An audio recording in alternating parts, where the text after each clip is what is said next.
Hi everyone. तो आज हम स्टार्ट करने वाले हैं नेफ्रॉन। तो देखिए, ये आपको दिख रहा है नेफ्रॉन का स्ट्रक्चर। ये है पीसीटी वाला पार्ट, ये है लूप ऑफ फैलने वाला पार्ट, ये है डीसीटी वाला पार्ट और ये है कलेक्टिंग डक्ट। तो ये जो है ये है बोमेन कैप्सूल, और इसमें जो आपको गुच्छे की तरह जो कैपिलरीज दिख रही है ये है ग्लोमेरुलस, जो बंच ऑफ कैपिलरीज होते हैं। बहुत सारे कैपिलरी से मिलके बने होते हैं, एकदम गुच्छा की तरह होता है। एफरेंट आर्टेरियोल से ब्लड जाता है, ग्लोमेरुलस के अंदर फिल्टर होता है और इफरेंट आर्टेरियोल से बाहर सप्लाई हो जाता है।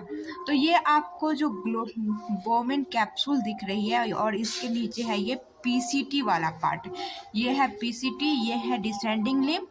डिसेंडिंग लिम्ब क्यों बोले? क्योंकि ये ऊपर से नीचे की ओर आ रहा है और ये असेंडिंग लिम्ब नीचे से ऊपर की ओर जा रहा है। डीसीटी वाला पार्ट ये है डिस्टिल कॉन्वोल्यूटेड ट्यूब्यूल। ये दूर है बोमेन कैप्सूल से इसलिए डिस्टिल है, ये पास में है इसलिए प्रॉक्सिमल कॉन्वोल्यूटेड ट्यूब्यूल। इसको प्रॉक्सिमल पास में, कॉन्वोल्यूटेड क्योंकि ये जो है घुमावदार स्ट्रक्चर है और ट्यूब्यूल नली की समान स्ट्रक्चर है, इसी द्वारा इसको बोला गया। ये जो है आपको कलेक्टिंग डक्ट दिखाई दे रहा है, जिससे कि इसमें पानी का एब्जॉर्प्शन बहुत ज़्यादा मात्रा में होता है। ये नहीं है कि हर नेफ्रॉन का अलग अलग कलेक्टिंग डक्ट हो सकता है, बहुत सारे नेफ्रॉन का एक कलेक्टिंग डक्ट से भी काम चल सकता है, हर का सेपरेट कलेक्टिंग डक्ट नहीं होता है। तो ये आपको दिख रहे हैं नेफ्रॉन का स्ट्रक्चर। और ये है लूप ऑफ हैनले।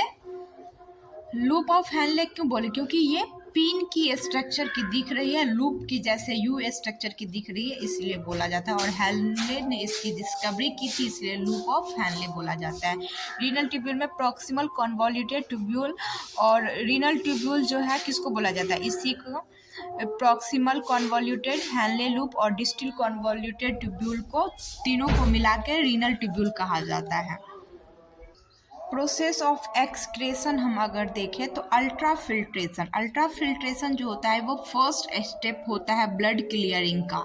तो इसमें क्या होता है, यहाँ से ब्लड जो है, ब्लड जब नेफ्रॉन में आता है, हार्ट से जब किडनी के अंदर आता है तो कहाँ पे होता है? नेफ्रॉन में ही फिल्टर होता है ना। तो ब्लड ये एफरेंट आर्टेरियोल से ग्लोमेरुलस में आता है, फिर यहाँ पे बहुत सारे कैपिलरीज लगे होते हैं और जो भी वेस्ट मटेरियल होता है वो बोमेन कैप्सूल से बाहर पीसीटी के द्वारा बाहर निकल जाता है, और जो भी यूजफुल चीज़ होता है वो इफरेंट आर्टेरियोल से यहाँ सप्लाई हो जाता है। तो ये आपको ग्लोमेरुलस दिख रहे हैं और ये है प्रॉक्सिमल ट्यूब्यूल, कॉन्वोल्यूटेड ट्यूब्यूल, और यहाँ से फिल्ट्रेट होके बाहर निकलता है, लूप ऑफ हैनले में जाता है। फिर अगर आपको हम ये रेड कलर का नेफ्रॉन में जो ये रेड कलर की जो स्ट्रक्चर लगी हुई है उसको हम बोलते हैं वासा रेक्टा। ये वासा रेक्टा जो है ये बहुत सारे ब्लड की कैपिलरीज होती है।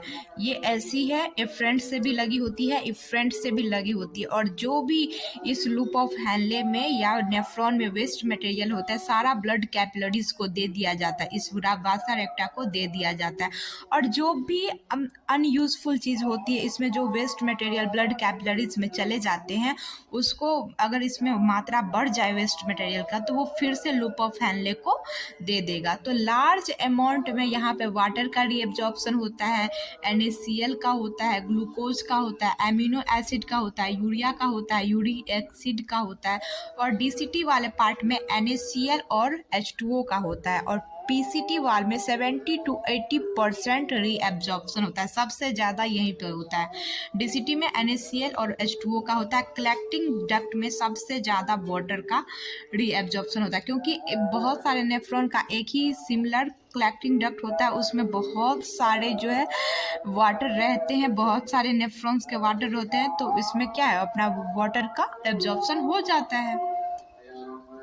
तो ये आपको प्रोसेस दिख रहा है कि नेफ्रॉन में जो ये स्ट्रक्चर लगी हुई है उसको हम बोलते हैं वासा रेक्टा। ये बहुत सारे ब्लड कैपिलरीज की स्ट्रक्चर होती है। फिर अगर हम बात करें ट्यूबुलर सिक्रेशन की। तो ट्यूबुलर सिक्रेशन में it is removal of waste from the surrounding blood capillaries into glomerular filtrate. Glomerular filtrate से जो भी उसमें ब्लड कैपिलरीज में वेस्ट मटेरियल बहुत ज़्यादा मात्रा में हो जाता है तो उसको रिमूव कर देता है कौन, ब्लड कैपिलरीज, फिर से नेफ्रॉन में के जो लूप ऑफ हैनले होते हैं उसमें रिलीज कर दिया जाता है, फिर से उसका रीएब्जॉर्प्शन होता है।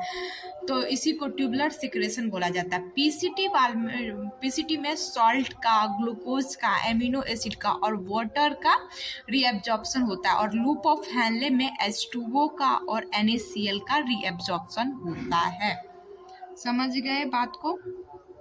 Thank you all of you. आज के लेक्चर में इतना ही, और हमारे चैनल को जिसने भी सब्सक्राइब नहीं किया प्लीज़ हमारे चैनल को सब्सक्राइब कर ले। Thank you.